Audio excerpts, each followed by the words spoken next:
നബവി, അവിടെയാണ് മസ്ജിദുൽ ഹമാമ, അവിടെയാണ് മസ്ജിദുൽ ജുമുഅ, അവിടെയാണ് മസ്ജിദുൽ ബിലാൽ, അവിടെയാണ് മസ്ജിദുൽ ഫത്ഹ്, അവിടെയാണ് മസ്ജിദുൽ ഖുബാ, അവിടെയാണ് മസ്ജിദുൽ ഖിബ്ലത്തൈൻ, അവിടെയാണ് മസ്ജിദു അബൂ ദർറിൽ ഗിഫാർ, അവിടെയാണ് മസ്ജിദുൽ ഇജാബ, അവിടെയാണ് മസ്ജിദു അലി, അവിടെയാണ് മസ്ജിദ് അബൂബക്കർ, അവിടെയാണ് മസ്ജിദ് ഉമർ,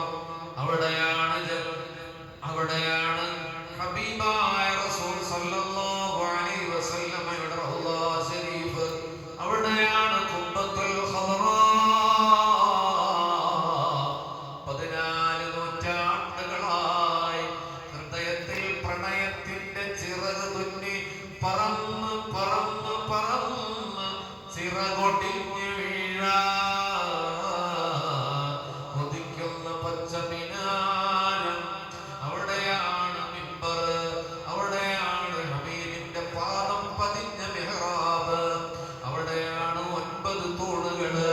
ഉസ്തുവാനത്തു ഹന്നാന, 2 ഉസ്തുവാനത്തു ആയിഷ, 3 ഉസ്തുവാനത്തു അലി, 4 ഉസ്തുവാനത്തുൽ വഫൂദ്, 5 ഉസ്തുവാനത്തു സരീർ, 6 ഉസ്തുവാനത്തു തഹജ്ജുദ്, 7 ഉസ്തുവാനത്തു തൗബ, 8 ഉസ്തുവാനത്തുൽ ഹിർസ്, 9 ഉസ്തുവാനത്തു ജിബ്രീൽ.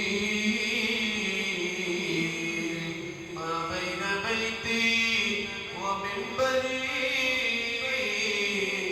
റൗളത്തുൻ മിൻ റിയാദിൽ ജന്ന വമിൻബരി അലാ ഹൗളി. എന്റെ മിമ്പറിന്റെയും എന്റെ ഖബറിന്റെയും എന്റെ വീടിന്റെയും ഇടയിൽ സ്വർഗമാണ് മുഹമ്മദ് മുസ്തഫ. മദീനത്ത് പോയവരെ, റൗളയിൽ ഇരുന്നവരെ ഓർക്കണേ, ഇതുപോലെ മദീനയിലെ, സൗദി അറേബ്യയിലെ മദീനയിലെ മസ്ജിദുൽ നബവിയുടെ മിമ്പറിന്റെയും ഖബറിന്റെയും ഇടയിൽ നമ്മുടെ ശരീരം മുട്ടിയ ആ സ്ഥലം